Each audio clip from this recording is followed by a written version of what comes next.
సతీష్ పెట్టు పెట్టు పెట్టరి తీసుకుంటారు పెట్టరి.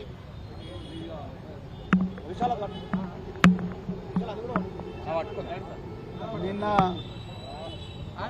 తెలంగాణ పబ్లిక్ సర్వీస్ కమిషన్ ఆధ్వర్యంలో నిర్వహించిన గ్రూప్ 1 ఎగ్జామినేషన్కు సంబంధించి గౌరవ తెలంగాణ హైకోర్టు ఇచ్చిన తీర్పును వెంటనే అమలు చేయాలి, ఈ గ్రూప్ 1 ఎగ్జామినేషన్ను మళ్ళీ రద్దు చేసి మళ్ళీ కండక్ట్ చేయాలి అని చెప్పి ఈరోజు భారత రాష్ట్ర సమితి తరఫున మా సీనియర్ నాయకులు ఎమ్మెల్సీ శ్రీ డాక్టర్ దాసోజు శ్రవణ్ గారి నాయకత్వంలో నేను, అదేవిధంగా బీఆర్ఎస్పీ నాయకులు, మిగతా సీనియర్ నాయకులు అందరం కూడా కలిసి మరి ఈరోజు టీఎస్పీఎస్సీ టీజీపీఎస్సీ ఆఫీస్ దగ్గర రిప్రజెంటేషన్ ఇవ్వడం జరిగింది. మరి ముందు అపాయింట్మెంట్ తీసుకున్నా కూడా మరి చైర్మన్ గారు ఎందుకో మరి లేకుండా పోయారు. మరి మేము ఈరోజు ఆ రిప్రజెంటేషన్ సెక్రటరీ గారికి ఇవ్వడం జరిగింది. నిజానికి ఈరోజు రేవంత్ రెడ్డి ప్రభుత్వం అసమర్థ పాలనకు ఇది ఒక తార్కాణం. ఈ గ్రూప్ 1 ఎగ్జామినేషన్ అనేది కేవలం సోనియా గాంధీ గారి కళ్ళల్లో ఆనందం చూడడానికి, కాంగ్రెస్ నాయకులకు లాభం చేకూర్చడానికి, వాళ్ళ క్యాండిడేట్లకు లాభం చేకూర్చడానికే ఈ హడావిడిగా ఈ జీవో 29 తీసుకొచ్చి అదేవిధంగా ఆదరాబాదరాగా ఈ ఎగ్జామ్ను తూతూ మంత్రంగా నడిపించి ఇష్టం వచ్చినట్టు కూడా ఎగ్జామినేషన్ హాల్స్ పెట్టి అదేవిధంగా క్యాండిడేట్లను ర్యాండమైజ్డ్ ప్రొసీజర్ ప్రకారం అలాట్ చేయకుండా వాళ్ళని ఇష్టం వచ్చినట్టుగా మరి అలాట్ చేసి అదేవిధంగా మూల్యాంకనంలో కూడా అన్ని తప్పులు, ఒకటో తరగతి పేపర్ దిద్దే ఉపాధ్యాయుడు కూడా తప్పులు చేయడు, కానీ అలా టీజీపీఎస్సీ అధికారులు అన్ని తప్పులు చేసి ఇలా వేలాది మంది నిరుద్యోగుల నోట్ల మట్టి కొట్టిండ్రు. ఇలా తెలంగాణ తెచ్చుకున్న తర్వాత మరి గ్రూప్ 1 ఉద్యోగాలు వచ్చి వాళ్ళందరూ కూడా మరి సర్వీసులో మంచిగా పనిచేసి ఐఏఎస్లు, ఐపీఎస్లు, ఐఎఫ్ఎస్లు అయ్యే పరిస్థితి ఉండే, కానీ అలా పిల్లలందరి కళలు కూడా మన కళ్ళ ముందరనే కరిగిపోతున్నాయి. దీనికి అంతటికీ కారణం రేవంత్ రెడ్డి మాత్రమే. టీఎస్పీఎస్సీ మీద విపరీతమైన ప్రెషర్ తీసుకొచ్చి మరి ఎగ్జామ్ ఇష్టం వచ్చినట్టుగా పెట్టి మీరు ఏమైనా కానీ రిజల్ట్స్ పబ్లిష్ చేయండి అన్నారు. అందుకొరకు ఇన్ని తప్పులు జరిగినాయి. అదేవిధంగా కాంగ్రెస్ నాయకులు ఒక పెద్ద కుంభకోణానికి తెరదీపిండ్రు. ఇలా మీరు మీడియాలో చూస్తున్నారు, కొంతమంది పేరు చెప్పడానికి ఇష్టం లేని అభ్యర్థులు, కొంతమంది కాంగ్రెస్ నాయకులు వాళ్ళ దగ్గర నుంచి డబ్బులు అడిగినట్టుగా వాళ్ళు మీడియాలో చెప్తా ఉన్నారు.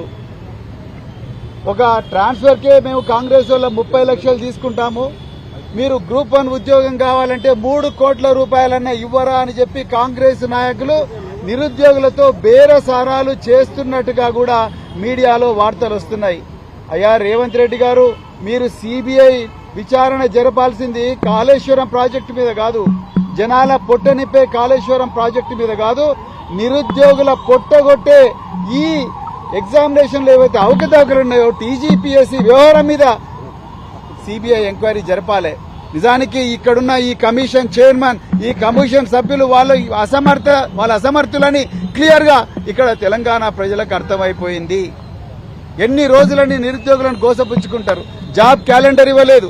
ఆనాడు కేసీఆర్ గారు ఇచ్చిన ఏదైతే మరి నోటిఫికేషన్ ఉన్నాయో మా నోటిఫికేషన్ అని సిగ్గు లేకుండా ఇలా మీరు ప్రకటించుకుంటా ఉన్నారు. ఇచ్చింది కేవలం 6,000 ఉద్యోగాలు, కానీ ఇలా వేలాది మంది నిరుద్యోగుల నోట్లో మట్టి కొట్టినరు. బీఆర్ఎస్ పార్టీ అందరూ నిరుద్యోగులకు న్యాయం జరిగేదాకా మేము పోరాటం చేస్తాం.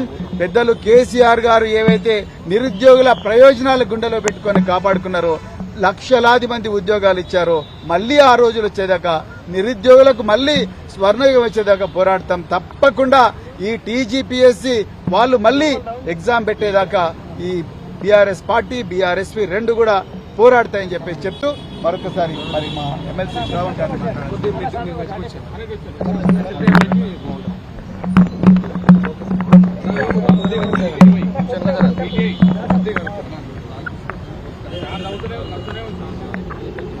మీడియా మిత్రులకు నమస్కారం. అదేవిధంగా 50 మంది ఈ గ్రూప్ 1లో జరిగినటువంటి ఒక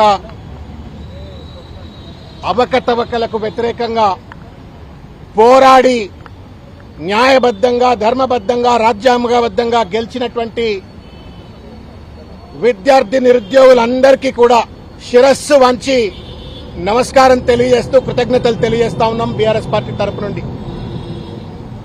ఇది రాజకీయాలకు అతీతమైనటువంటి ఒక సమస్య.